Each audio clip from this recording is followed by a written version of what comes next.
Bob is going to be speaking for anything between half an hour and an hour. Hopefully the longer the better. And then he opens it up for the group. So we ask questions, we interact, we share our own understanding, help each other out. And I hope there will be more than just me speaking, so jump in, please. And we start from saying our names, so we all know each other. I'm Katarina. Mark. Carl. Andre. Shauna. Tiny. Christy. Vivian. Adrian. Tess. Richard. Okay, we'll run through it all bases. For those who haven't been before, we can't teach you anything and we can't tell you anything. Understand that right from the start. And all we do is point toward and ask you to look to where we're pointing to see for yourself. Because it's only you who can see for yourself. Nobody's going to tell you anything or teach you anything. And when you understand what we talk about, you'll see why. There's nothing new we point to. We see it in all the ancient texts. It's the base of all the scriptures and all the ancient religions. Hinduism, for instance, they call Advaita. Advaita translated means non-duality.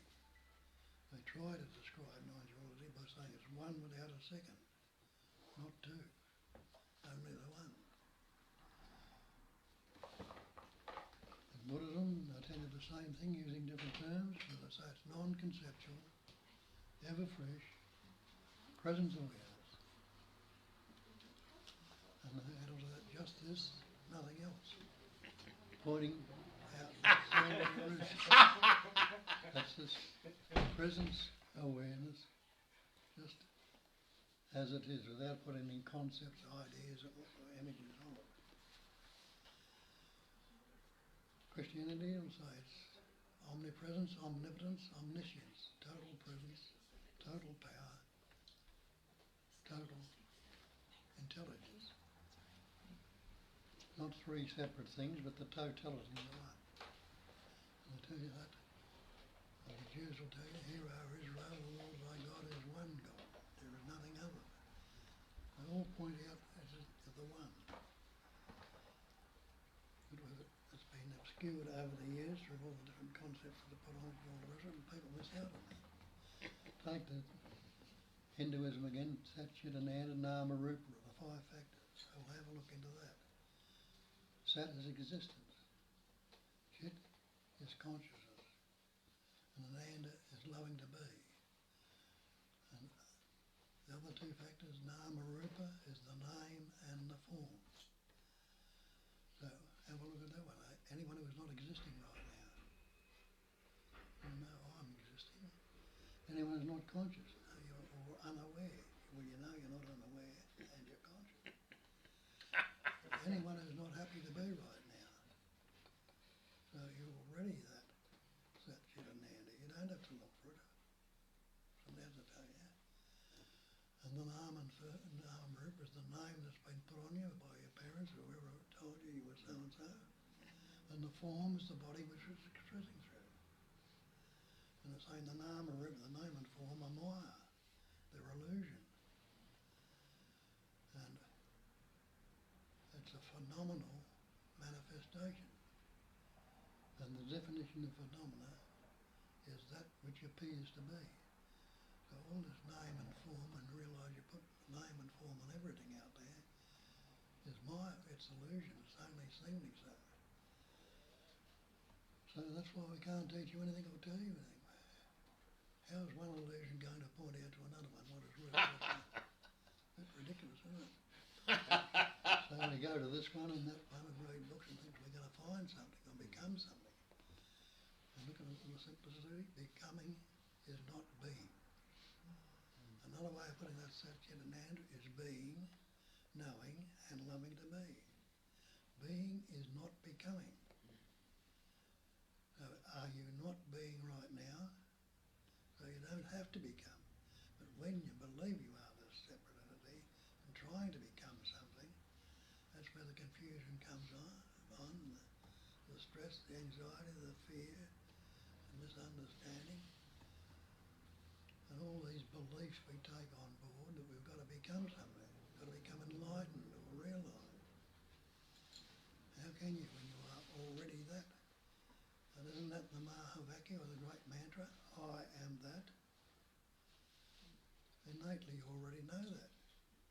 Because you say, that's the chair, that's the carpet, that's the tree, that's the flower, that's me, that's you. All that. And what have we done? We put the name and form on it. We put the name, root on it, the name and the form. Put labels on everything. Is it this idea that you are a person? Where did the word person come from? Doesn't it come from persona, the mask, an ancient language, Latin or something? Persona, the mask, put all these concepts on it. So we've got this mask, and we think this mask is going to become enlightened, realised, liberated.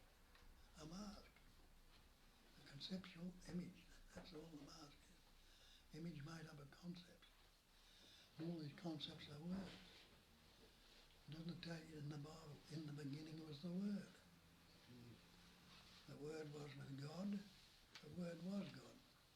And that's all that God is. There's another label we put on, this pure intelligence energy, or life essence, or whatever. Oh, they're all labels too. You try to put them. All things were made by Him, by the Word. Nothing was made that was made without the Word. Isn't that right? Aren't you putting words or labels on everything you see, hear, taste, touch, smell, relating to? You're putting the word on. And what words were you born with? You realise you weren't born with any words. So you must realise that every word you've ever spoken, or ever liked it to speak, has been learnt, picked up along the way. And when you look into that too and investigate, because this is what we say, the false cannot stand up to investigation. You've got to look at all these things and see for yourself. And when you look into the word persona, the mask, that's what we put on ourselves, a mask of concepts, ideas, images. And the word is not the thing. Understand that? Take the word water. Can you drink the word? Can you swim in it? Can you wash in it? Will you drown in it? You can't. The word fire. Does it burn your mouth if you speak it? Can you cook with it? Can you heat yourself with it? You can't. So what's this word I or me? What are you talking about? When you're talking about I or me? Aren't you talking about this persona, this mask, this conceptual image you've got about yourself? And the energy of belief has gone into? And belief is not the actual. Look at your dictionary, look up the word belief. The definition of belief is an unquestioned acceptance of something in the absence of reason. Means that though you haven't reasoned it out, you've taken it for granted. Acceptance of an alleged fact without positive knowledge or proof. When you put your belief to this test, they'll fall apart.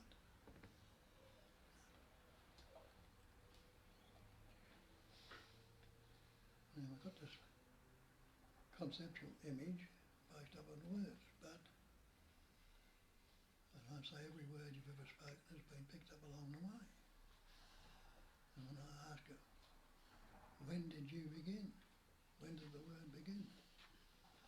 And you realise you didn't learn any words till you're about 2 and a half, when the capacity of reading developed in you. When did you begin? You'll say, I was born. Well, can any one of you actually remember your birth? You can't actually remember your birth, so how do you know you began? You were told. And you couldn't even be told that until you learnt words with about 2 and a half, and that capacity of reading. So the first couple of years of your life, you had no words, and you got along quite well without the word. You were living all right, your parents were looking after you a lot and feeding you and doing the proper thing.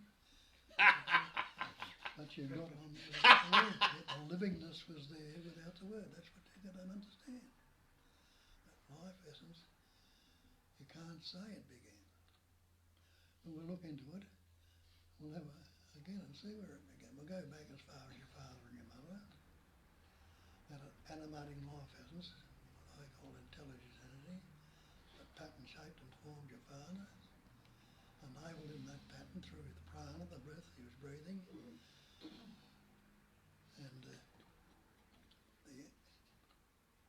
what's the other one? I forget. The food. The food essence and the prana enabled in that pattern a little microscopic particle called a sperm to form. You can't see it with the naked eye, but that sperm was suffused with an innate intelligence. It knew what to do. And the same animatic life essence in your mother enabled in that pattern called your mother another microscopic particle called an ovum or an egg to form in that pattern. That egg was suffused with intelligence. It wasn't floating around accidentally. It attached itself to the wall of the uterus. And the sperm knew what to do. It swam to the ovum and penetrated that ovum. And when those two came together, the intelligence entity, then the genes and everything in it, doubled that cell, doubled it again, formed a little fetus, a little embryo, which is what you are today. What were you doing about it then? Did you say, I'm going to grow an egg or an arm, were you in the womb, and where you got out? I'm going to do this, I'm going to do that. You couldn't because you had no words for starters. But the life essence, which is actually what you are, the life itself, life essence knew what to do. It's grown you and lived you ever since. At about the age of 2, 2.5, the capacity of reasoning developed, which is a useful capacity that we humans have, which is much more developed than what it is in other animals, birds and insects. But they have different capacities, different to what we are, and they know what to do also.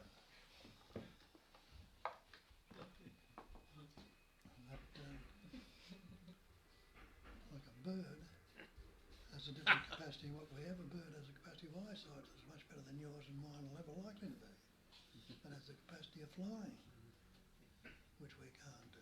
But through the capacity of reasoning, we've learned to build ourselves eyeglasses if our eyes are failing, binoculars or telescopes, which enable us to see better.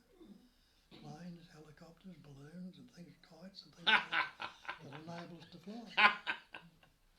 The dog has a sense of smell, capacity of smelling, it's much more developed than what it is now.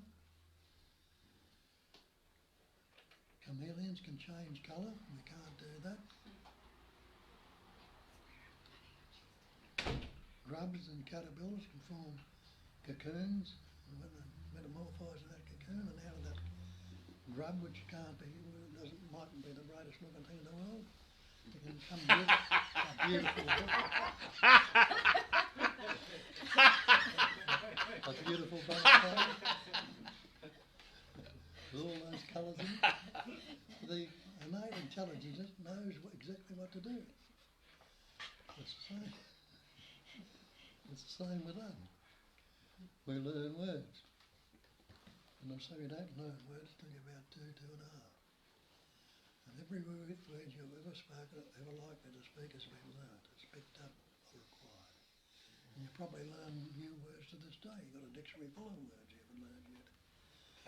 The words, I'm forgetting a lot of them. I'm getting too old now. I'm forgetting a lot. But so the word's not the real. Just the same as the description is not the described. The map is not the territory. But that's why we do it. All we can do is point these things out to you and look and see for yourself. So what we're describing now is not it. The map's not the territory. You can get your road map out and look and see where Burke and Whitehorse Road is. But you're not there. We're looking at the map. You've got to go there. These pointers, follow these pointers along, and they will take you to where you've got to go. So we learn words, the capacity of reasoning develops, and that's a very useful capacity. But it's also very destructive, because all the words are a vibration of energy. And have a look at that and see how your mind functions. Look at this mind and see how it functions. It's a dualistic vibration. It's always functioning in their pairs of opposites. It's either in the past, which is memory, or in the future, which is anticipation, imagination. And in that range is constantly vibrating dualistically. It's either good or bad, pleasant, painful, happy, sad, loving, hating, positive, negative. Look at your mind and see what functions any other way. It's a dualistic vibration, and we're talking about non-duality.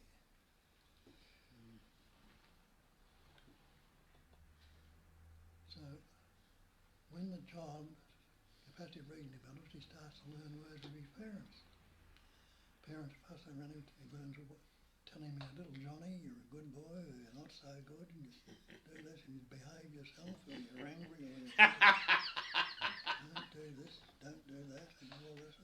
Learns all these words, and he learns the words I and me.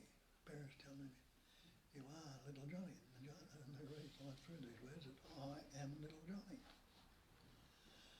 And when he learned little Johnny, that I'm a good boy, or I'm not so good, or I'm fearful, or I'm unhappy, or I'm depressed, or I'm guilty, all these concepts have been put upon when he's misbehaved or done whatever.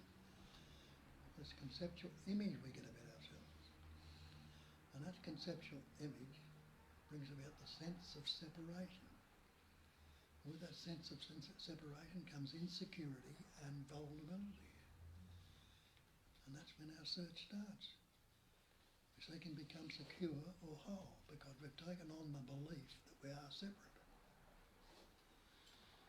And that's when fear and anxiety and all these things take over.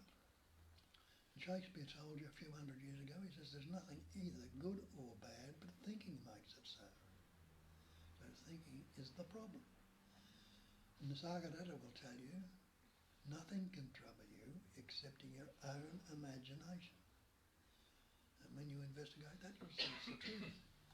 But break that word imagination down to image in. Imagine. You realise that's all we're doing.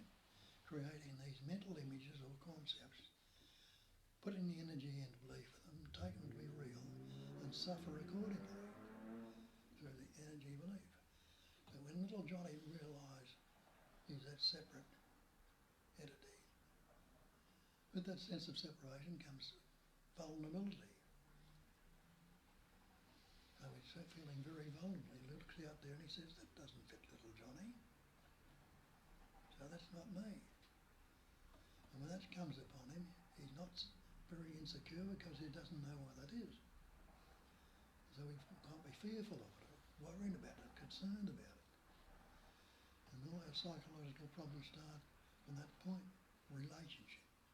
We're relating everything to this me. That me becomes a reference point, the self-centre, or the ego. Different ways of explaining it. And that so-called ego, they're told that ego is the problem. You've got to jump on it, stamp on it, push it on the carpet, kill it, get rid of it, one way or another.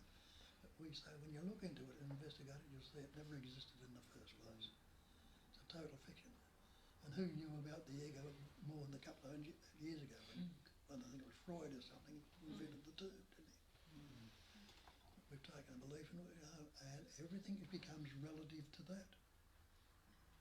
And relativity or relationship, not just the male-female relationship, but any relationship is duality. And what we're pointing to is non-duality, one without a second. So duality is a fiction. We don't realise it. We're going back to where you begin. You say you are this body, mind, person. Investigate that. Are you the body? And you realise you're not. You already know that because don't just say my body. Don't just say my house, my car, my coat, my hat. Are you the coat? Are you the hat? Are you the shirt? Are you the house? You're not. Well, maybe you're not the body either. We'll have a look at it. What's this body made up of? And you realise this body's made up of elements. Air, earth, fire, water, space, just like the elements around you. Try and separate yourself from those elements. Stop breathing. See how long you last without the air. Take the water out of your body. Your body's 80% water. See how long you last without it. Take the body temperature of the fire out. You soon get hypothermia and die. Get off the earth if you can. Get out of space. You realise you're not separate from those elements at all. And all those elements can be broken down to subatomic particles of pure energy. All this body is a vibrating pattern of energy, just the same as the rest of the manifestation. What about this thing called mind? You say, my mind. Well, show me a thing called mind if you can. What do you call mind? And you'll realise there's no such thing as mind apart from thought. So that's all that mind is, a thought. And if you were this thing called mind, which particular thought would you be? You'll realise the thought is the belief that I am. You learn that word I am with the words you learn, and you're taking that to be what you are. But you can't do much with I am, can you? And what we've done to it, we've got it as I'm Bob, the Australian, the good fellow, or not so good. I've had a bad childhood, or I'm introverted, or I'm extroverted. People don't like me, and I'm fearful and anxious. We had all these things to that I am to give it some substance and an independent nature. And that's the belief we've taken on. And that's what we suffer from. So you realise from that that me is the cause of all your psychological suffering. It's only me that can be unhappy, only me that can be fearful, and only me that can be anxious, me that can be full of pity or compassion or whatever it is. Me is the cause of all my psychological suffering. And the words, the anxiety, the stress, the fear are the effects of that cause. Now, isn't that what so-called karma is? Cause and effect. But what happens if I ask myself a simple question? If I'm not relating to a cause, can there be an effect without a cause? Well, you don't have to be a road scholar to work that out. You're not related to cause. There's no relation to cause. Well, there can't be an effect. So you can be rid of all the psychological suffering and karma when you recognise that. But there's no separation in it whatsoever. There's no one-ended stick. Each stick's got two ends to it. It's got a good end and a bad end. You might know, the so-called what we call a good end might be the thick end and not like the thin end. But it's the same with all these things. We like one part of it and not the other. But it's realised it's all the one and the same thing, whether it's so-called good and bad. You take it as it is instead of trying to alter it, modify it. But we don't like the bad, we want the good all the time. And it doesn't happen, and it can't, and it won't. So you'll never get the answer in the mind. And you've been searching in the mind all these years, probably for years. Some of it might be just recently, I don't know, but some a long time, and you've done all sorts of things. And you haven't worked it out in the mind. It might have just dawned on you, or maybe the answer's not in the mind. Looked in the mind so long and never found the answer. I've meditated, read these books, and gone to this satsang, and worshipped this guru, and whatever deity, whatever it is, and never found the answer. Looking in the mind all these times, never found the answer. Maybe I've been looking in the wrong direction. And you get a glimpse of that. Well, what way is there out of the mind? You realise that every way I've looked and always looked is always in the mind. The only way out of the mind is full stop, period. Don't go there.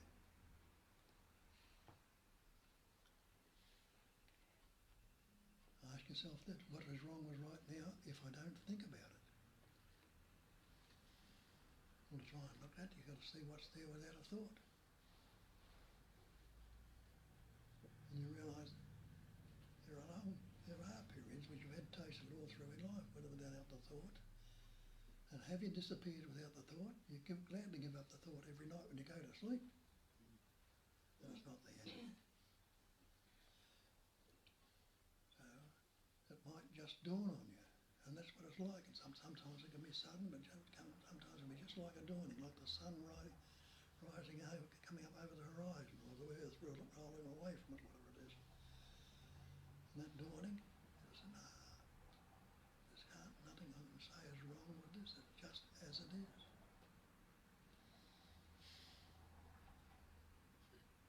So that's what we need to do, investigate and see.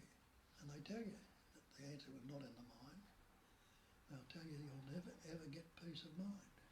We look for peace, and you never get a peace of mind. And they say the peace is when the mind is not. That's why they call it the peace that passeth all understanding. It can't be understood or grasped with the concept of a thought, but when there's no thought there is a natural sense of being well-being, a natural sense of compassion or joyousness, a cognising emptiness, as the Buddha told you a couple of thousand years ago. He called it a cognising emptiness. And we think we are cognising the emptiness, but it's not. It is the emptiness itself that has that capacity, suffused with that intelligence, has the capacity of cognising. And he made the statement then that emptiness is form, pointing out that all this manifestation, pattern shapes, are forms, all pattern shapes and forms, that's all they are. There's emptiness. Emptiness is form, and the form can but nothing be other than the emptiness. All you people in this room and everything else that's in it and outside of are emptiness, vibrating into pattern and shapes and form. And that emptiness is fused with that intelligence energy. I don't use the term God here because you can get confused with that term. Purely and simply all come from different traditions. Some of you might be agnostic, some of you might be atheists, some of you might be Christians, Hindus, Muslims, Buddhists, Jews, or whatever.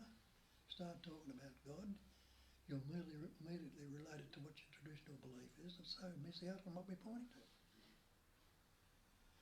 But I use the term intelligence energy, and you've got to understand that's just a label also, that's not it. And I think it points to it much clearer. The intelligence is knowing, another word for it. Anybody who's not knowing right now? No, I'm knowing. An energy, the knowing, the ing on it gives us something, an activity, a movement. So that's why I call it intelligence energy, the activity of knowing, the activity of being, the activity of seeing. All vibrating patterns of energy. And what you are that life essence, not the body or not the mind, that's deep, which has been formed to express this and realise it and recognise it. We've taken it that there's an entity there, a me. Because when we learn words, one of the words we learn, I tell you, in all the scriptures, there's only one self, one Atman, one self. But as soon as we take the belief that we are this person, it's myself. We've made the label myself. A separate entity, an individual. We think we are this self, but we're not. So that's what we need to look at and investigate and pull it apart. Because the false start can't stand up to investigation. How does it work? How do you pull it apart? How do you investigate? Look at it. Well, everybody's seeing right now and everybody's hearing right now. Isn't it a fact? When you open your eyes this morning, you just have to say, now I'm going to start seeing. No, the seeing was there immediately. And the same with the hearing. You wake up this morning, you say, now I'm going to start hearing. No, the hearing was there. There's a seeing. Well, ask yourself this. Does my eye tell me I see? Well, my eye's not saying, look at this, Bob, that's good or that's bad, this is pleasant. My eye can't say anything at all. Can yours?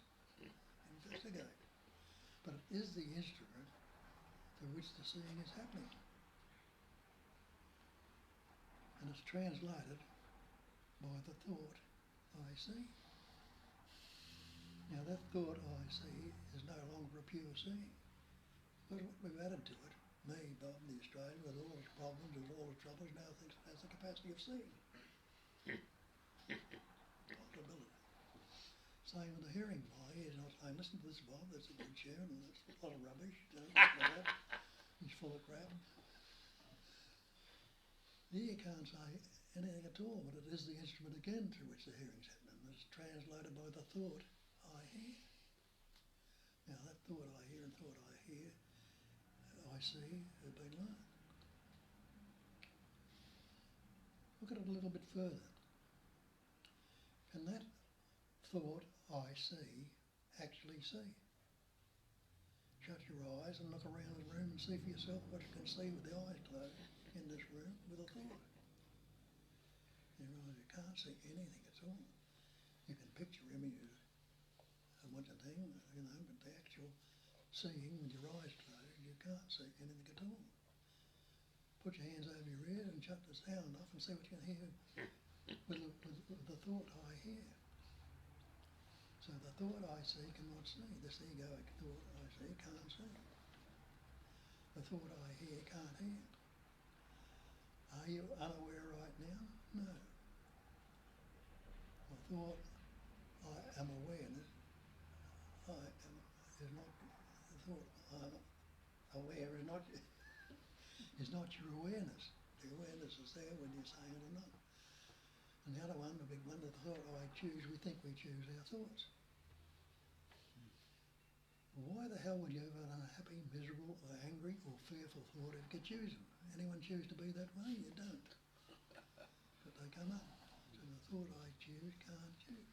So you see this egoic concept you have about yourself, the ego, can't see, can't hear, can't be aware, can't choose, can't do anything at all. It's a fiction. What we believed in and taken to be real. So that's what you need to look at. The seeing, the hearing, the tasting, touching, smelling, thinking, the ing on it is going on all the time. Have a look at that. Thinking is happening. What's your next thought going to be? You can't tell me, can you? Because you don't know what it's going to be. And the thought comes up, I think. Now remember this, it's this conceptual image, and now I think of things. I think, and I'm thinking this thought and that thought. So what have you done? You've formed a subject with a thought I think. And I'm thinking this thought has become the object. So thinking, which is the actual function, has been divided into subject-object. But investigate that. Can there be a thinker without thinking? Can there be a subject, I think, without thinking? There can't be. Can there be the thought, I think, without thinking? There can't be. So it's not actually divided at all, only conceptually, with the mind. The same with the seeing. The thought I see comes up. A subject, me, Bob, thinks it's seeing. I see the chair, I see the table. That becomes the object. But can there be a seer without seeing? Can there be the seen without seeing? Can there be the tasting? The taste without the taster? Can there be the tasted without tasting? So the ing, the seeing, the hearing, the tasting, touching, smelling, thinking, are all dualistic concepts.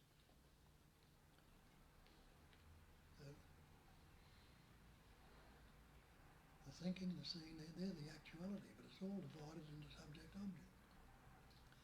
And we just pointed out that subject, the idea subject, is a total fiction. It hasn't been moved away. The actuality is always the seeing, the hearing, the tasting, touching, and not I see, I think, I hear, or I touch, or I feel. Not the me that's doing anything. It's a conceptual image we have that we believe is me. Can't do anything at all. Another way of looking at it, take that life essence out of the body. What do you got? You got a corpse. Yeah. Now that corpse, before it starts to rot, it's got eyes, got ears, got heart, lung, kidneys, throat, all the organs are there. But what good are they to it without the life essence? Not a bit of good at all. Just like a computer's got all that information in it. You can punch those keys and run those mouse over it as much as you like. If the power's not turned on, what good is it? So what must you be? Are you the conceptual image you got about yourself, the egoic image, or are you the life essence itself? spiritual I am the life, essence itself. That's what Christ told you. He said, I am the way, I am the truth, I am the life. It's that sense of presence that translates through the mind as the thought I am is the way to go. The sense of stay with the sense of presence.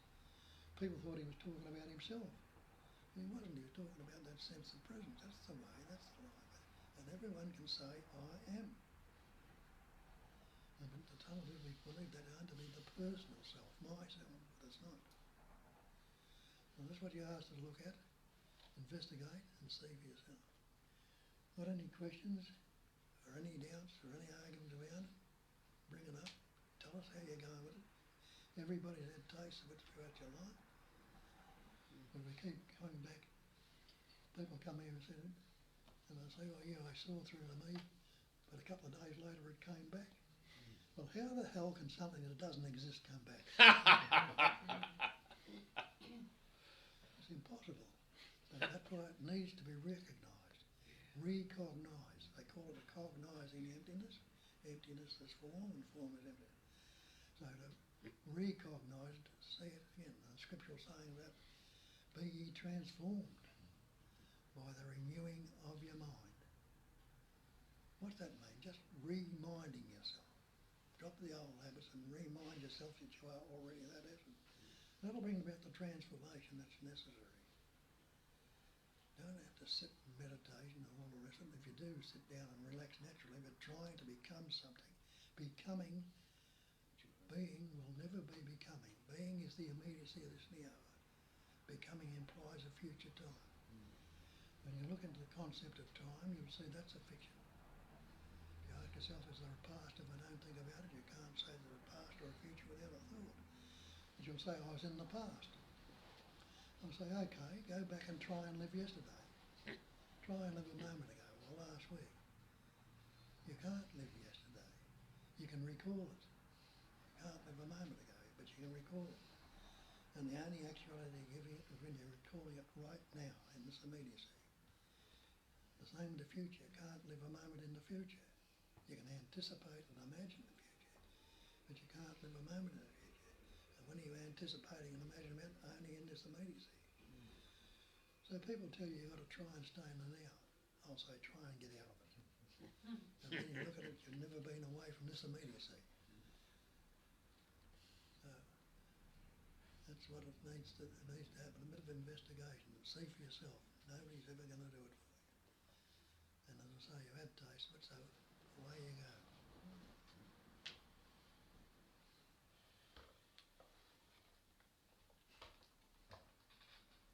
That's the part when we all talk. It is so blindingly obvious, and yet somehow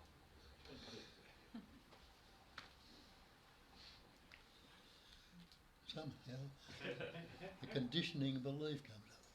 But if you ask yourself, what conditioning is there right now if I don't think about it? You can get many conditioning. We don't. Oh, we've got to work on this conditioning. We've got to think about it.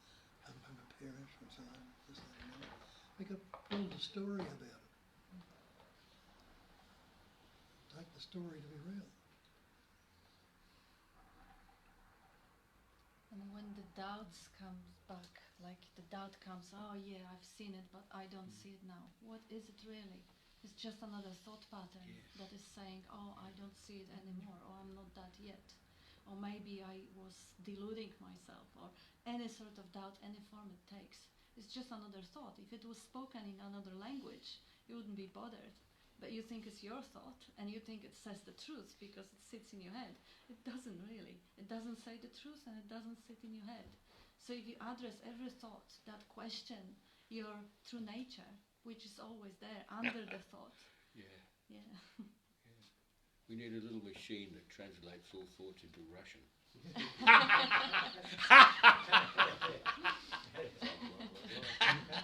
Russian here, Russian there.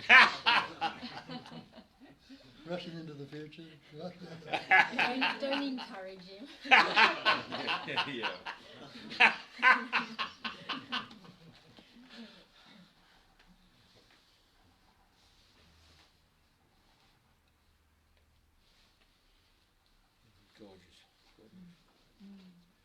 Like that future or past can only exist as a thought. Yeah. Yes. It's a simple statement, but it's just very, I Mm. don't know, profound as well. Mm. Yeah, it's extremely profound when Yeah. you really see the full depth of it. Mm.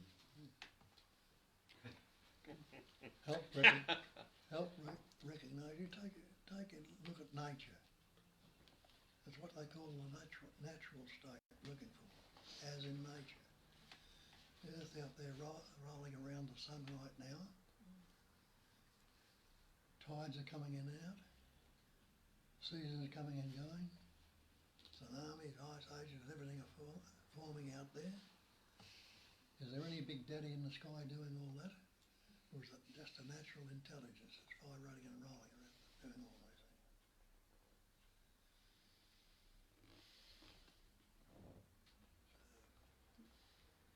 Really, the mind is just a storehouse of blah, blah, blah, of belief and everything else from the past and the future. I sometimes in my Sedona stuff, when I'm not doing coaching with somebody or ever, but what you had just mentioned about knowing that no matter what's in front, the truth of who we are is sometimes in the back, and always it will be, like when they talk about the screen of awareness, Yeah. on which anything goes on top of it, but can never harm the truth of who we are.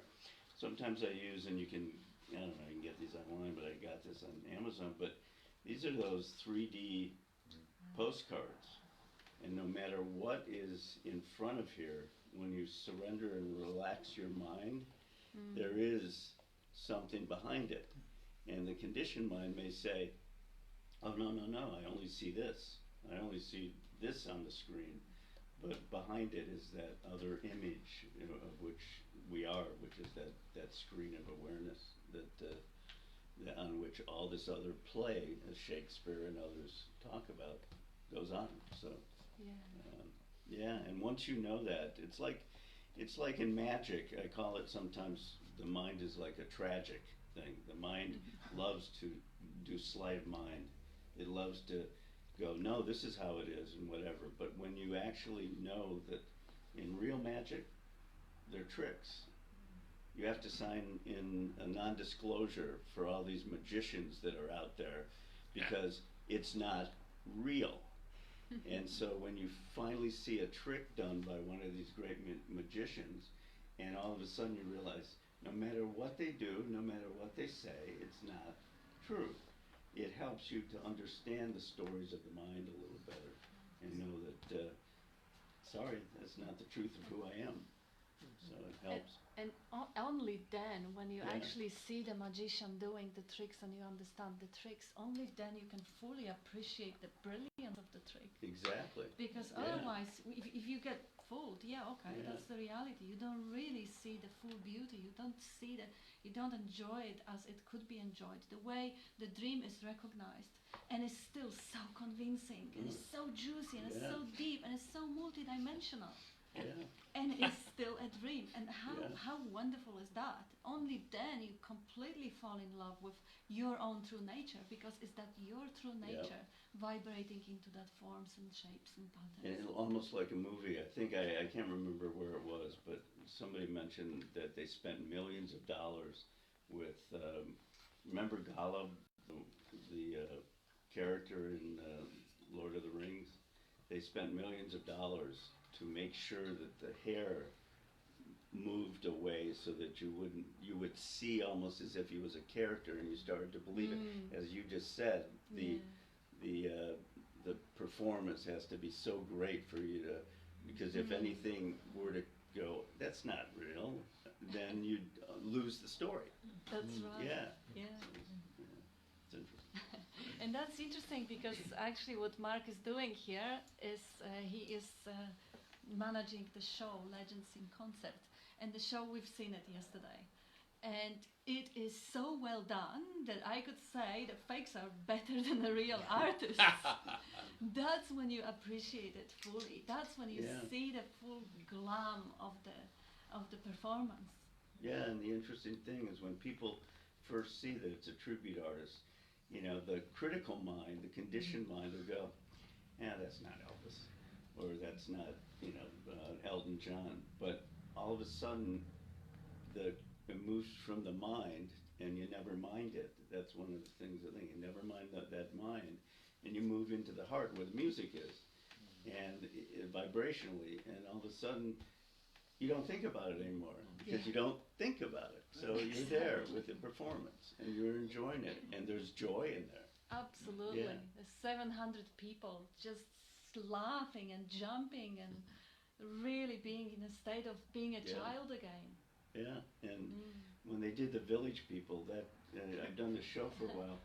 It's one of the most high energy and joyful, fun performances that I've seen in the years I've been doing it. Because really, when it comes to it, we're still in human form, but one of the needs we need is fun. Yes, absolutely. Yeah, because the mind will go into a serious state where it will, in an immediate way, can take you from a high. Think about something for a while, it'll take you down and torture you down into something a lot less. So where's this happening? Oh, at the Crown, at the Palms of Crown, through the 26th. What's it called? Legends in Concert. And one time when I said to Kat and Bob, they're a bunch of fakes over there, but they keep me real, which was the joke. But then Kat and Bob go, "We're all fakes." Yeah. So yeah, it was cool. Yeah. It was fun. Yeah, it's like Bob started quoting Nisargadatta, we are dreaming the dream and we call it life.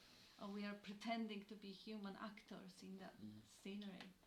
So then he said, dream is not your problem. The problem is that you like one part and not the other. Yeah. It's like really knowing that it is a dream. The seriousness goes, the sting goes out of it. The suffering, it just becomes, like if we read the good book or we watch the good movie, there have to be day and night, pleasure, pain, good characters, bad characters, all of it has to be there, sweet and bitter, and sadness and joy. But it isn't that overwhelming anymore, because it is just what it is. It's So yeah. I think, but it's still occurring, right? I think the thing with me that I have trouble with, and forgive me for being potentially contrarian, but Good. it's not being that we're talking about, it's being aware of being. And so I'm a space that all things seemingly register within. And it seems like it seems like duality. Yeah. It seems like Sorry. there's the relative happening within an all-encompassing space. And so there is two. There's two eyes. There's a small eye and a big eye, it seems.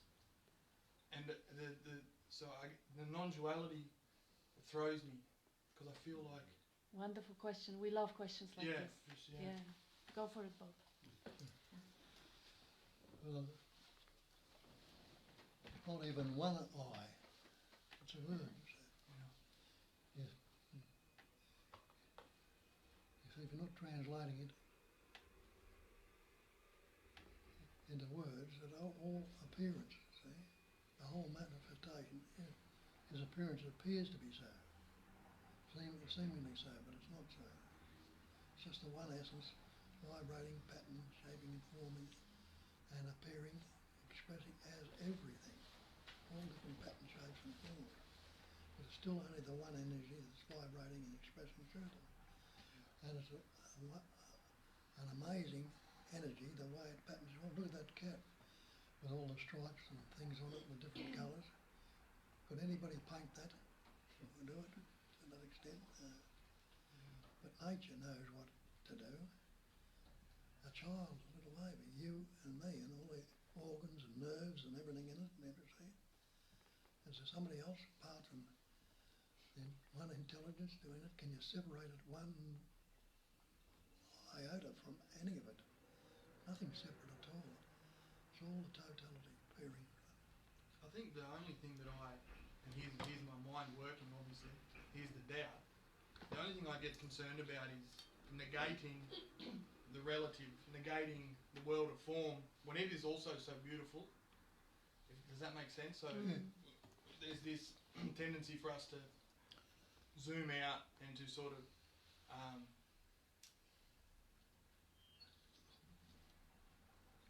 be that all-encompassing eye.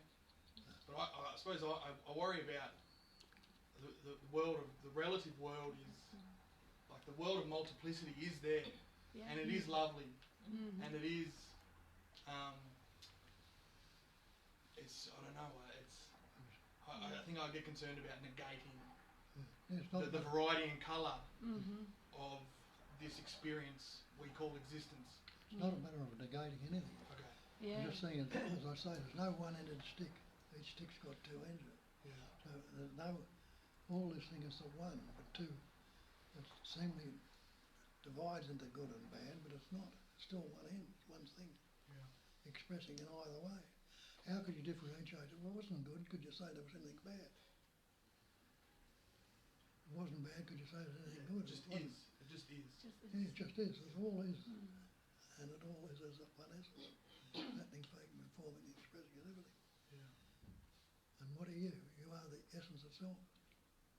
I am the essence aware of this. There is. So if I'm Of all the thoughts and the way they vibrate and going on in it, yeah, that essence. yes, Thoughts. I am that's aware of me. It would seem. All of it. You are. I am that is aware of what you're calling this Yeah. buzzing in my body, this current. I am that's aware of that. But the buzzing too. Yeah, and that's what I mean by duality. No. That's what it. That's Awareness is not separated from the Yeah. buzzing. yeah. If you remove the buzzing, there's no awareness. If you remove awareness, there's no buzzing. That's The one. true. Yeah. Okay. That's Mm. So you yeah, can't it's harm. very interesting. Yeah, but as soon as there's an I that's aware, then there's duality. Only in a language. Only in a language. That's what Bob was explaining before, that everything is one, it's just one seeing happening, one breathing happening, one heartbeat happening. And then the mind comes and says, this is I seeing you. So now we have three things, the seeing, the space of gaze, and the I here and the you there. But if we take the I, there's no you and there's no seeing. When you take the you, there's no me and the seeing. If we take the seeing away, nothing happens. So they are not separate, they are inseparable. They're just one thing. Same as emptiness and form, because that was a brilliant Yeah. question when you say, This is interesting. No, Yeah. emptiness and form, because it it's feels like, it's such a paradox. It feels like there is two, or we could say that there is a space or awareness and the content of space and awareness. Yeah. And Bob summarizes it in that beautiful one-liner, one essence appearing, shaping, forming into everything. We can't say that nothing is one thing and the something is another thing, because nothing is not a thing. And it's still in the language when we point it, you can't avoid duality in pointing, because language, there is no word that doesn't have the opposite. Every word has the opposite. Even if we say, okay, this is just one stillness and vibration in the stillness, the same stillness vibrates into movement. So it is one, still or vibrating. You still have two states of the one. And this is because of the language, because we can't really express it. That's why they say the mind can't grasp it. The understanding is completely when the mind is not. And when the mind is not, when there is no one home, there is no question of zooming out and negating, or zooming in and getting entangled, or seeing duality. Only the mind divides it. There is emptiness and then there is form. There is nothing and there is a thing. But nothing is not a thing. It's not something that the mind makes it to an object. That emptiness is an object. But emptiness is not an object. And it's not a thing. The mind doesn't have description that would be appropriate for that. What we say that everything else, the nature of the appearance, is also nothing. They don't have any separate existence. They're completely interdependent. So there is just that one nothing appearing as many other things. But yeah. A good illustration is like the ocean. Ever changing, but never changing. Can have ripples on it, waves, tsunamis, and God knows what, but it's still only the ocean. Seemingly it changes, but never changes. Yeah, I suppose. I'm dense. Like it's almost like I'm a clump of energy. Mm. It's So the ocean's hard for me because the ocean's all the same thing. You know, the waves are, it's not denser in one place than it is in another. Yeah. And so my conception of reality is that energy clumps and also is dispersed in some places and less in others. Yes. And Well, like the tides in the ocean. Yeah. Same thing. And the problem is only when we start to put it in words and we start analyze it and think about it. Because if you even perceive or experience yourself as the energy, and the energy sometimes contracted and sometimes not contracted, that is still conceptualizing. Because if you stay in the moment and you take the concepts away, there's just what is, moment to moment what is. And if there is no comparison that, oh yeah, now the energy is more loose or more contracted than a moment ago, that's already computing. Yeah. That's already mind. And it's nothing wrong. The mind is a wonderful instrument and let it compute forever. Just don't really take it very seriously, because this is what the mind is saying is not going to be ultimate truth. It's just going to be relative sort of a bubbling, rumbling, blah, blah, blah. And that's okay. Let it be. I mean, the commentary, it is going to be there or not. Well, sometimes it is, sometimes it isn't. Yeah. But it is the belief. And again, it seems like the energy of belief. No, it's just the same life. It's the same life that when there is an investment in the thinking, the belief in the thinking, taking it seriously, that's when it starts getting problematic. When we think, oh yeah, look, but can you not see? This is not how it. This is duality. This is all thinking. When the thinking stops or it's just pushed aside for a moment, all those problems disappear. And it's just as it is. And that just as it is, moment to moment, that's the natural state. And thinking shows up on top. And let it be there. Let it sing the song or comment on the traffic or do whatever it does. But it's just an automatic function, the same way the hearing is automatic function. We think, oh, this is my thinking. No, the hearing is completely interdependent on everything else. And so is thinking, and so is digestion. Everything else, it is part of functioning, is not mine. The thoughts that come and comment and the doubts that come and comment, they're not mine. They're just like sweating of the skin or salivating of the mouth or growing the hair.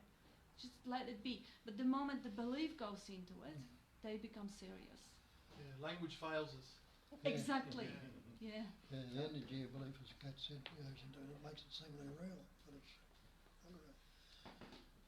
Mark was saying before about something, he said, never mind. Well, if you never mind, who's going to say, or I don't mind? You know, people can say, can I do this and do that? And you say, I don't mind. Well, you don't make any problem of it. When you do mind, rah, rah, rah, and then a little bit further, it doesn't matter. Haven't allowed it to consolidate or come back and seemingly solidify into matter. Spirit and matter. You see that divided them. Spirit is essence, matter is a consolidated form of spirit. So they're one and the same thing, two different aspects. Just like steam, water and ice are one aspect of the... Three aspects of one. Yeah. Mind over matter, I don't mind it, it doesn't matter. Yeah.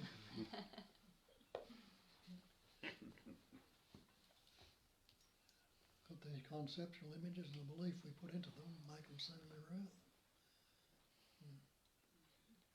It's really just as you said, that is the language that fails us, and the moment-to-moment recognition of not really falling for that trap of language. That's it. And the recognition, it comes from the quiet mind, it comes from the consciousness. So just because you seem to have really good recognition of all that already, you're asking questions from the top shelf, so I'm sure you're pretty familiar with that state of no mind, where there is nothing really standing in the way. Yeah, the only thing that stands in the way is that if I am very still, it seems like all there is matter. That the material is all that matters, is the matter. But then the mind comes in and goes, but there's something immaterial that is aware of the matter. And so I've got immateriality and materiality. Yeah, I see the paradox, but And it's very simple. It's, Yeah. You wanted to add something, Bob? So has the awareness changed at all? Has that become aware of something that wasn't aware of before? Or is there only any time that you are actually unaware? I would say most of the time. Hmm? I would say most of the time I'm asleep. That's the belief. Yeah. Yeah. Most of the time I walk a lot, and a lot of the time I don't know. It's like when you're driving, even you don't know where. You know, may be it's like- unaware of something, but are you really unconscious? Mm. Are you really like, did you see a dead body or unconscious body, someone in a coma? Well, I've never been unconscious, so I don't know. But there's a distinct difference in my experience of life between achieving a stillness of mind And clouds and on being the caught sky. up in just the world. Yeah. And being caught up in the world does feel like, well, like a coma of sorts. Mm. What is true though, when Bob said, it's like the mind. You're always in the present moment. You can't get out of it. People, they're workshops on, they're books saying how to get into the present moment. You can't get out of it. You're always in the present moment. That doesn't exclude that the mind can take you on donut runs, if they call them, to the past or the future, to other things you thought. And you're right, when you drive sometimes you realize you've gone 5 miles and there's the sign to get off, but you've been thinking, the mind might be thinking of other things. That's just the nature of that thought that comes in and out, and one of the things I've learned is practicing presence as you go on a journey somewhere. But the mind loves to get you, it's just the nature of it, because the mind doesn't have a place in the present moment. If I never had another thought in that aspect, I'd move because I'm not the doer. I'd see because I'm not the seer, and life would live me. I'd be done, so to speak, by that intelligence awareness. So I know that I feel like I need blinders like a horse because I get constantly distracted from pulled the in. attention Yeah. of the present moment. Yeah. Well, I've heard someone say that we assume we're not aware when we're sleeping, but that's not strictly true. We can't really confirm that. We just don't remember. And the functioning was still going on. You're breathing, your heart was beating, hair and fingernails growing, food was being digested, cells being replaced. Thought had just, in abeyance, out of the road. And so the thought, feeling and emotion are one and the same thing. Well, yeah, I know. Different aspects, like steam, water and ice. The different aspects of H2O. And I'm sorry to do this, but it's I'm sure what the adage is. It's something about if a tree fell in the forest and if you weren't there to see it, did it happen? Yeah. I feel like this a lot. Like if you say my fingernails are growing and I'm sweating, but if I'm not aware of it, it's basically like it hasn't happened. It's just like if I'm looking over here and somebody's walked here. Yes, they've walked there, but they haven't been in my field of awareness. Yeah. So it's like they might as well have not walked there, whether they did or didn't walk. It's and so it's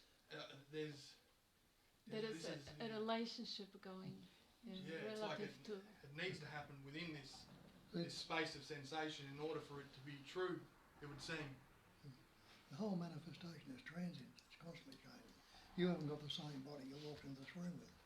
There are thousands of cells dying in it right now, not one or two, but hundreds of thousands, and being replaced. You're not aware of that. You don't even look at it. You don't know it's changing until you look back 5 years ago or a couple of months ago and you see the change. It's changing right now. Why does that matter? It doesn't. It doesn't matter. It's just an No. illustration. Okay. Yeah.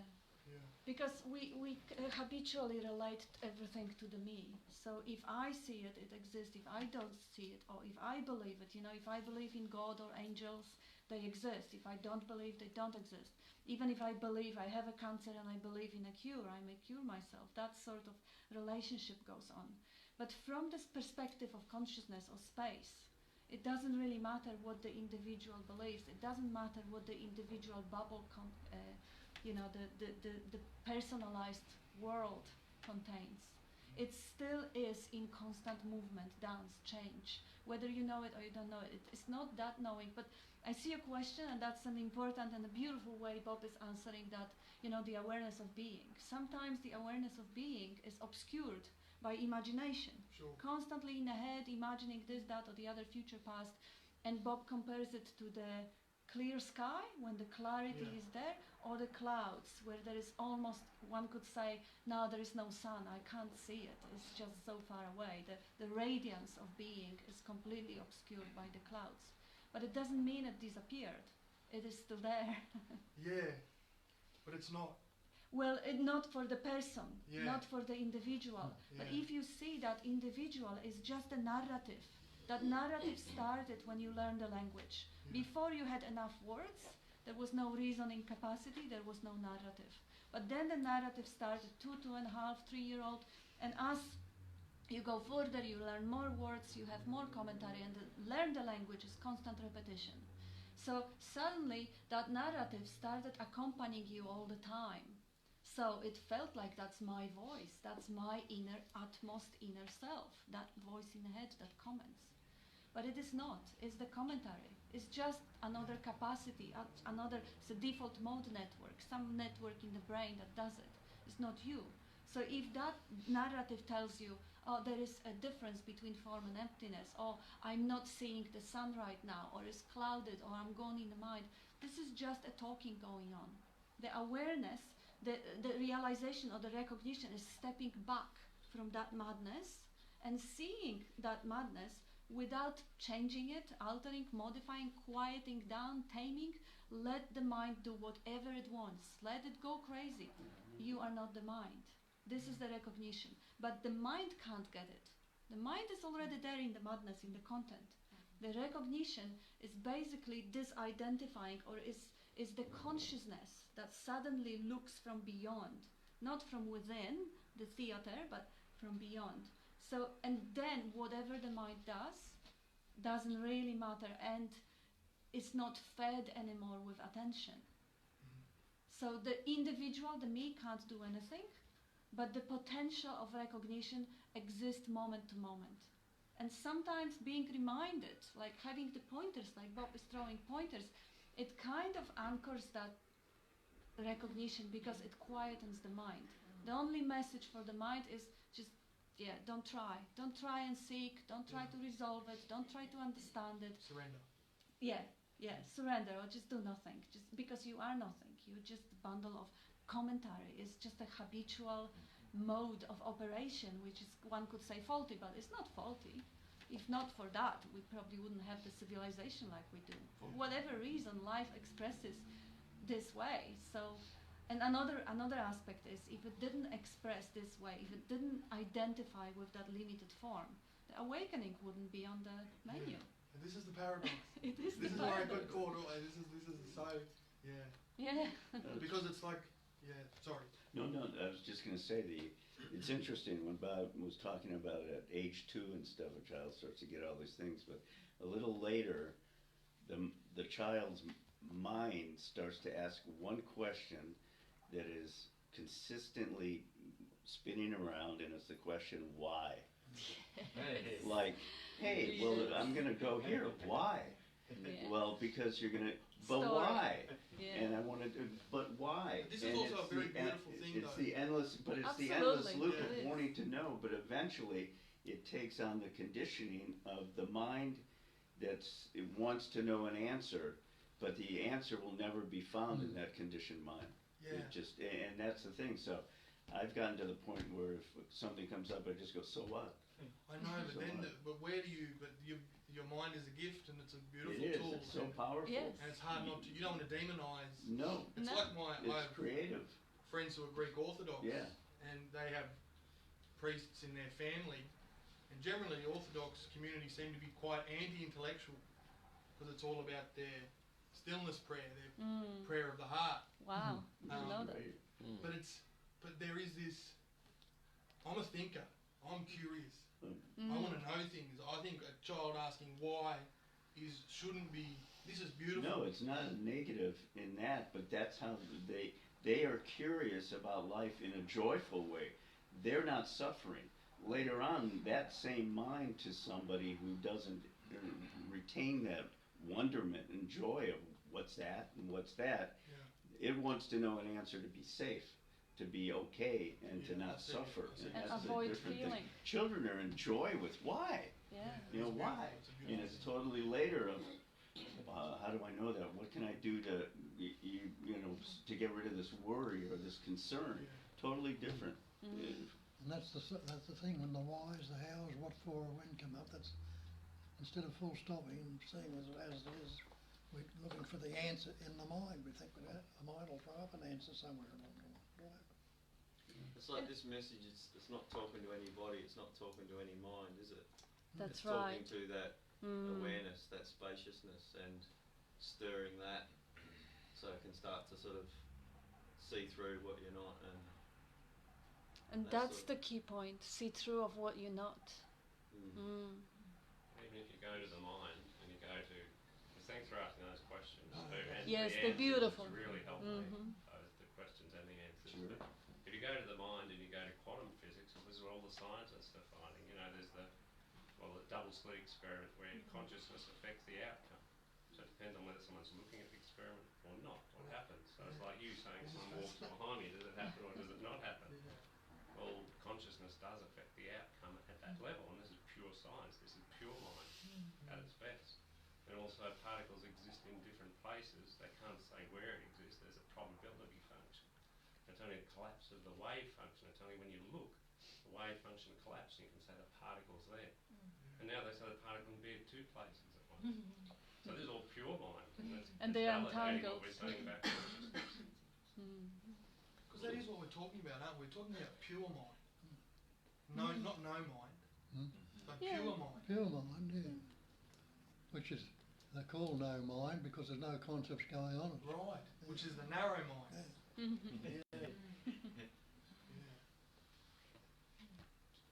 Yes, so when you see actually the effects that the mind has, that is when the same what Mark was saying earlier about the seeing through the magician's trick, make you appreciate the magic even more because it's so convincing.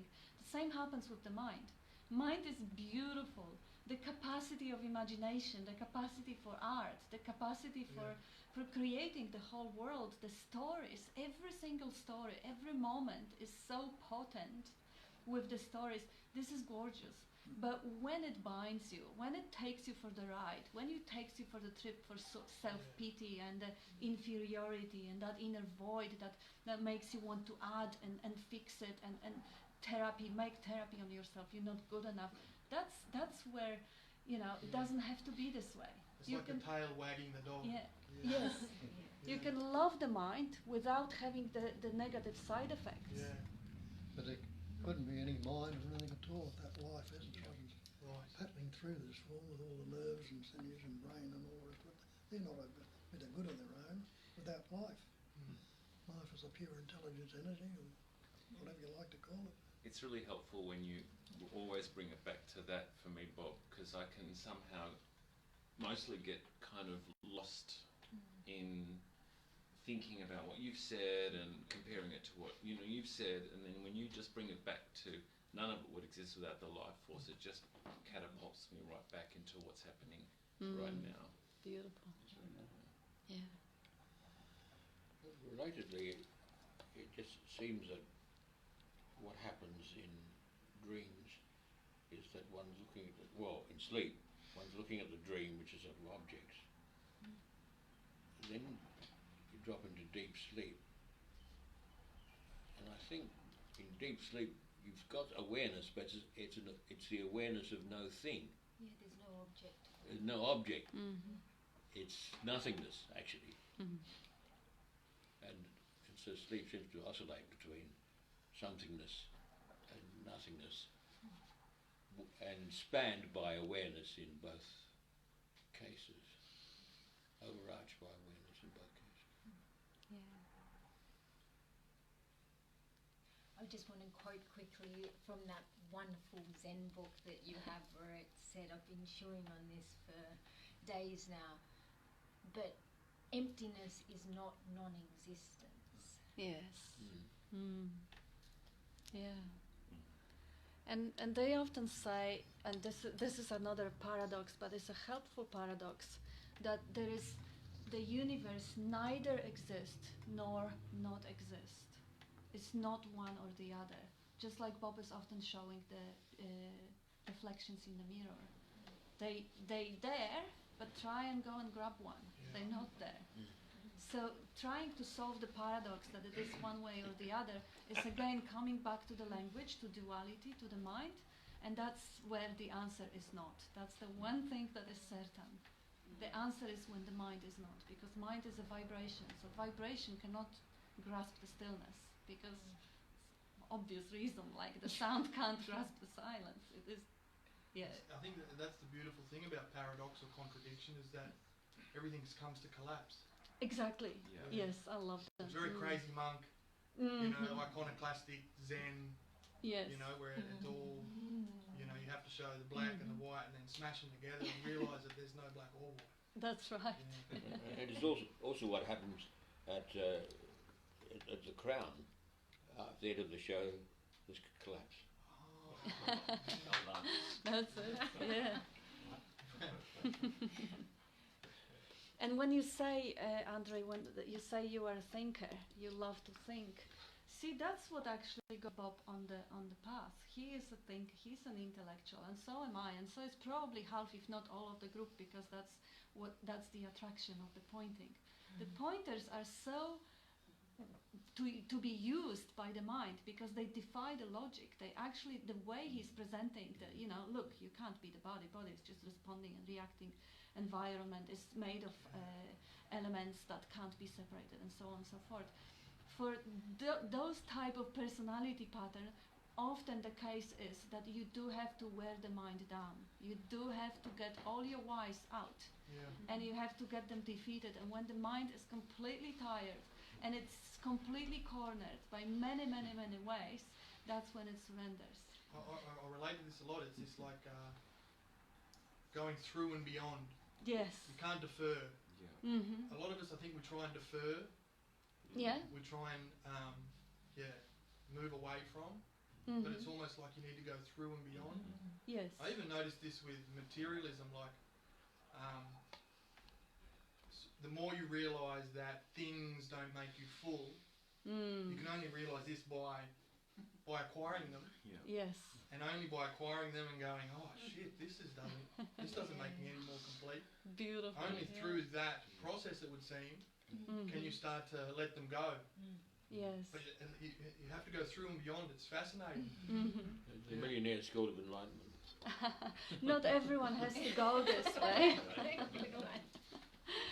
Yeah, they are people, because I've seen some statements from the famous actors or whoever it was, the people who were popular, who were loved, who had everything, that they were grateful for having it because they know that the truth and the happiness and the joy doesn't lie there, so they can actually just go further. But there's a lot of other patterns, every single pattern of personality is uniquely different. So we may need to go this way. Somebody else might just go through the whatever bhakti path, surrender of the heart, or relinquishing, or asceticism. Who knows? It's life playing out. It's really having fun through every single pattern. It's having a ride, and whether the ride will be accomplished or not, how does it matter? Life is accomplished already. So it doesn't even matter if that realization, that clouds get dispersed or not. In some bodies it do, in some bodies they don't, and it doesn't make a difference for life, and we are the life. So that's how fair and uncompromising it is. And that's why there is no prescription, there is no path that, if you follow, if you do 10 plus thousand hours of meditation, you will arrive. It becomes dogma. No, exactly. And there is no you to arrive. And it doesn't matter what the you is doing. It may do whatever it wants. Doesn't matter what the dream character does in the dream. The dream character is not going to wake up. The consciousness, the one that lies in the bed, wakes up. But then when this dream character comes into the play, again, it's not this that wakes up. It's the consciousness, it's the further way, the life that wakes up. So whatever the pattern is doing in the dream or in this dream, let it do what it is drawn to do. Like Mark is producing wonderful music, wonderful show for people. Other people are painting or helping other whatever, or stealing, or How did you know? anything, or healing. Yeah, I think the interesting, You get a reaction there, so what's that about? the interesting thing too about the mind is, I can't remember, it was Hale in the Sedona Method retreat once that we were at, that, you know, the Sedona Method and releasing and all those things are really helpful, because the goal of all this stuff basically is to end the suffering that's created by the stories of the mind. And in this play that we are all in, it'd be nice to be travel lighter, as they say, and not suffer. So whatever works, Hale talked about giving the mind a bone to chew on, because if not, it'll chew up our lives, that conditioned mind, and the stuff that tortures, that makes us worry, that makes us concerned, that makes us suffer. You know, and they even say in one teaching, I think James Allen, all suffering comes in thought in the wrong direction.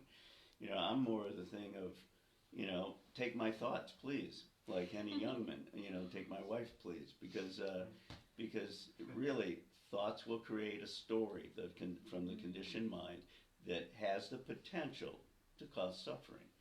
And you know, I'd rather live a much freer and joyful life in whatever way, even though I don't, you know, I will never know what the Tao is, because you can't know the Tao. So I just want to enjoy whatever this play is, and being a comedy, musical, or romance, then Long Day's Journey into Night or Death of a Salesman, if this is all a play.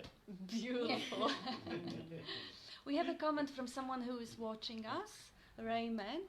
The voice in the head is a cause for all the suffering. Spot on, exactly right. Yeah. Yeah, if there is no commentary in the head, there will be a pain, but no resistance to the pain, which is suffering. Well, I can still get plenty of thoughts, and then if I'm not buying that there's a me there, or buying that there's, or believing the story, then the thoughts You're are free. okay. Yes, absolutely. And they're not mine, because there's no one there thinking them. Exactly, So, yeah. No ownership, yeah. That's the freedom. that's All the endless arguments that go on about the mind, but can anyone show me a thing called mind?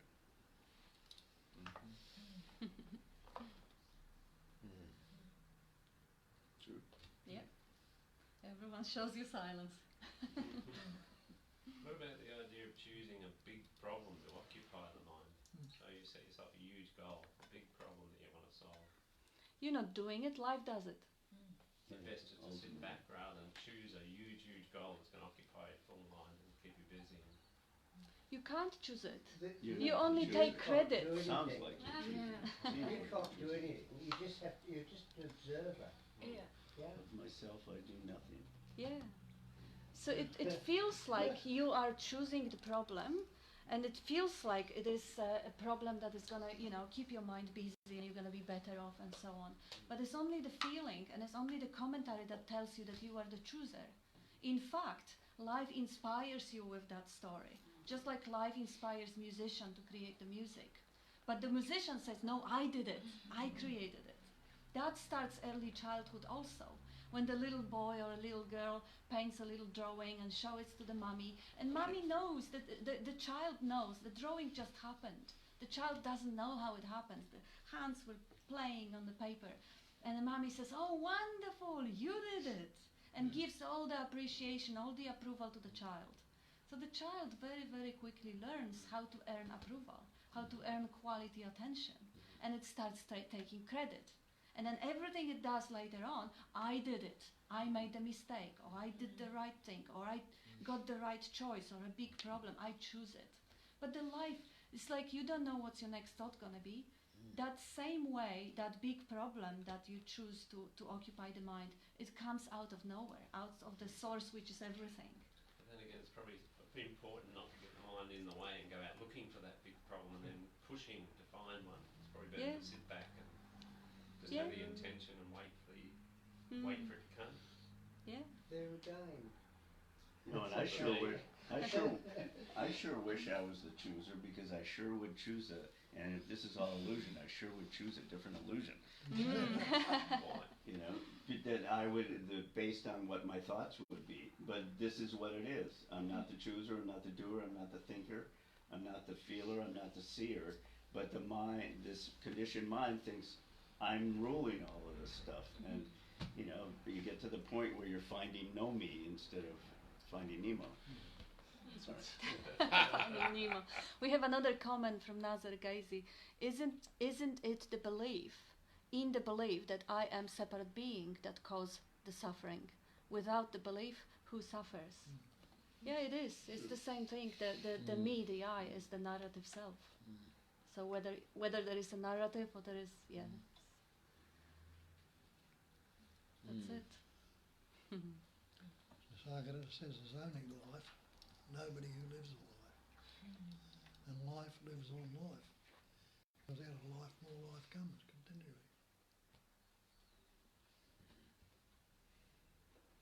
The food you eat was life once. You know? The breath you take, taking life in it. And what Bob is pointing, instead of questioning the whole world and then the reality of everything else, or the emptiness of everything else, questioning the I, the wrong assumption, that there is a little human there in the belly or in the heart or in the head or somewhere who does the decision making, the choosing, the narrative, that does the thinking, that does the seeing, that does the heartbeat, to actually see that there is no one there, that is just life functioning. That's the relief, and that's the ultimate realization, that there is no one home, yet everything happens. So it doesn't happen to me, it just happens to itself, the life happens. And if that's not personal, that's not heavy. And it doesn't mean it's not going to be happy, sad, pleasant, painful, and so on. It's just not going to be personal. Much ado about nothing, right? Yes. Where does this place agency? Where does this place somebody's, the Christians would say, free will? You know, like, how do we say that atrocities that happened, you know, the Holocaust? Exactly, yeah. Whole world, whole universe, everything's interdependent. Yeah. Yeah. But, There's no free will. There's no free will. No. Okay. Yeah. And that's freedom. That's freedom, yes. Yeah. Sorry. Just wanted you to repeat that. Well, yeah, that's the comical joke is that we think that salvation is through coming to get control of the decision making, and that seems then that's the most terrifying thing, that you've got no control to the mind. It's like, that is hell, that must be purgatory, and yet that is the freedom when you realise you've got no control. But we make choices every day. But if the you choices don't choose, happen. Yeah. If you don't choose your thoughts, if you choose your thoughts, then yes, you make decisions. But if you don't choose your thoughts, then decision making just happens. What's your next thought going to be? Yeah, this is a great exercise, because I'm aware of my mind, and in that awareness, nothing comes up. And this is beautiful, but I still don't. It doesn't negate the fact that I make choices every day. It appears this way. You feel like it. Does it feel like you digesting your food also? That's a good analogy, really, because it feels. Can you see how the animals are making choices every day also? You know, the deer is being chased by the lion and it chooses to run away. But can it choose not to run away? Yeah. Now the question is, can you choose not to do what you do? If your whole personality pattern is created by collaboration of the entire universe, every tiniest, minutest detail of the universe, all your past, your conditioning, your teachers, your parents, your society, your culture, your religion, all of it created the map of responding the way the body is responding. So is it really you choosing, or is it a consequence of the collaboration of the whole world, moment to moment? You don't even know what your next choice is going to be. It's going to spontaneously arise, just like the thought of feeling spontaneously arises. And it comes with the feeling, I did it, with taking credit feeling. I think, you know, so I walk a lot, and I'm walking, and before I make a decision to turn around the street, there's an inclination just before it Yeah, I'm inclined to turn left just before I decide that's to exactly turn right. left. Yes. And so I see what you're saying. Mm. And I suppose, and not to, I'm 27, so I look at the world and I'm concerned because I feel like we're talking about no mind or not thinking, and I think that none of us are thinking enough. We're not thinking.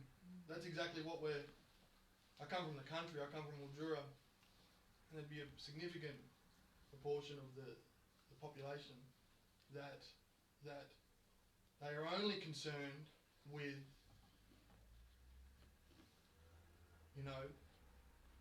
that one step ahead. Mm-hmm. There is no forecasting. Mm-hmm. There is no forethought. Yeah. There is no how is this going to affect 7 generations. Mm-hmm. There seems to be no thought, Yeah. and it frustrates me. Yeah, every pattern is different. Some people Yeah. are obsessing about future and they become constructors and they become builders, and some other people don't. And they live like animal day to day. And this is all fine. This is all how life has it. It's not that anything should change. And if you are drawn to inspire people to think more, that's again life. Pouring that life through you, making that inspiration. You can go and teach, or you can... Yes, you're right. Probably if you go to imagination, you could very easily envision how the society could work better than now. How they could be more resourceful or less damaging to the planet or whatever. But that's still imagination, and that's creative tool from the mind, from the life essence, using the mind. You can have a beautiful vision, you can be inspired to introduce it, to talk to people. It will still be life doing it, not you. It won't be your choice. And if the question, who did it, never arises, then who's there to chop down the tree? Yeah, exactly. And also this one, you can read it, you can Google it. It's a very well researched experiment done by Benjamin Libet, that he actually put the helmets full of electrodes on people's heads and put them in front of the clock, and when they decided to lift the hand, they were supposed to remember which hand of the clock was showing which second. And he has proven, and it has been repeated in many, many universities, beyond any doubt, that the action thought or the action impulse come about half a second before the commentary. So the commentary is the afterwards. So whatever you think, you've taken decision, as you noticed, you say the impulse to get up or go this way or that way comes before the narrative. So the narrative gives us illusion of free will, illusion that are my decisions, they're my choices, but that is well proven that is not the case. Thinking can happen, but there's no thinking. Whoever does the thinking. Didn't Christ tell you that? Which of you by taking thought can add 1 cubit to his stature?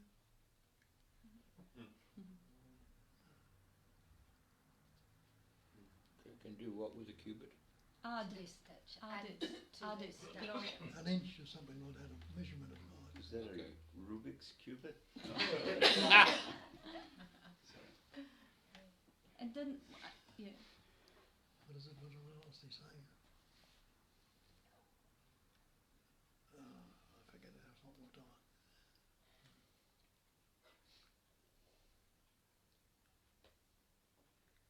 Take no thought for your life.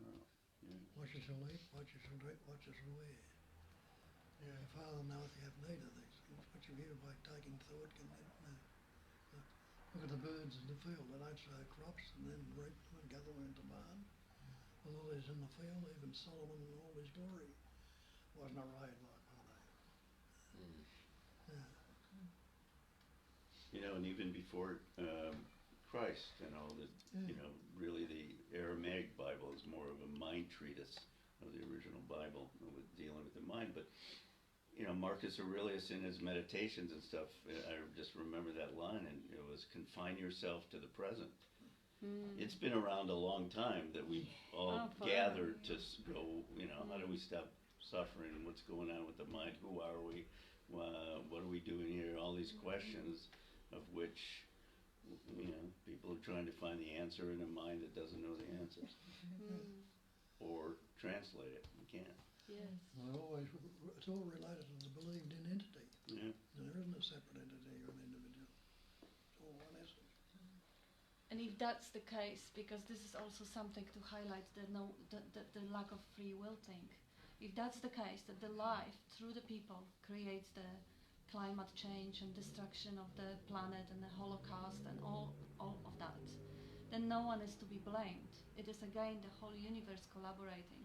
And if there is no one to be blamed, there is absolute innocence of everyone and everything. So I am good enough, everyone is good enough. Is the God to be blamed for all the disasters? Yeah. And it's the God that brings the solution too, because it's the God or that life essence or intelligence that brings people together and inspire others, that brings the movement for the climate change or the revolutions or whatever it is. Yeah. And then when we step out from the human realm, the very same thing happens amongst the ants or bees or birds or parasites or bacteria or galaxies, planets, universes. We are just a tiny little spectrum of through which and as which the universal intelligence expresses. And it all runs effortlessly when that narrative is not taken seriously. It all sorts itself out, it resolves, it changes, changing all the time. And that's innate, it's inevitable. Inevitable, absolutely. Yeah. And I like when you introduce that, Kate, you broaden the perspective. You just, there's no single figure. Yes. It's just part of the infinity. Yeah. And so, duality seeks to blame, and non-duality embraces. Yes. Example of the First World War. 60 million people were killed. Those who were left coming back from Europe, where the main part of it went on to the different countries, took with them a little thing called the Spanish flu, wasn't it? Yeah, Spanish flu. That wiped out 80 million. We don't even think of that. Incredible. So we're fatalists. Fatalists? No, there's nothing wrong in dying. But so, in terms of fate, I mean like that, it's just all fate. Fate. Oh, we're fatalists. Fate, okay, yeah. Like it's just... Open up the natural essence and see where that takes you. It won't be fatalism then. Live the life and instead of living the life and believing in that you are the doing and living it. Just try it on. I remember Tony used that way of saying that, she first heard that there is no self, and she said, let's see how that fits the experience. And since then, she's just cruising along very, very beautifully and You don't care whether it's there or not. Yeah. Yeah, just try it on. See how the checked out from there and see how the life is leaving you. See how it all happens. See if that could possibly be a better matching explanation of whatever is happening, rather than choosing and making wrong choices and wrong decisions and having people who are stupid or unconscious or less conscious or all that. If that's just how life unfolds, like Bob is also giving these beautiful examples of the pine tree or pine cone having a potential to become a tree, or sperm and ovum having a potential to become a separate person, pattern or whatever. That's brilliance of life. There is no one there. There's no one who moves the sun in the galaxies or planet around it. It's no one who blows the wind or grows the grass. It's still that intelligence that is running the whole show, is doing it so well. Perhaps it applies here as well. Perhaps as above, so below, and all the... Yeah, so maybe the way you don't beat your heart and you don't pump your blood and you don't grow your hair, you also don't think the thoughts, or you don't see the seeing, or you don't switch on the lights so that they see. Maybe it all is part of the functioning, and then you will be surprised to see how easy the life and how smoothly it flows if you are just on the back seat watching it unfolds. And that's the thing to do, is to abide as that. Let the rest, as I say, in this uncontrived singularity. See where it takes you. And it can be completely trusted in a sense, can't it? If that Yeah. life essence is the great perfection, it's all culminating in every little moment, then it can be completely, I know it's not a person they're trusting it, but it can be Absolutely trusted that that's all operating from there. Whilst it's claiming of ownership is so dangerous in that it Mm-hmm. creates the fictitious self, or assists in the creation of the constructed self. Yes. Like when I claim ownership for these thoughts or actions. If the planet blows up tomorrow, are you there to care that it has, you know? That's the freedom. Yeah. Yeah. Certainly will be at that point. Why not now? Yeah. Anyway, time's caught up with us. Illusion. Thank you. Thanks. Thank you, everyone. Thank you, everyone. That was great.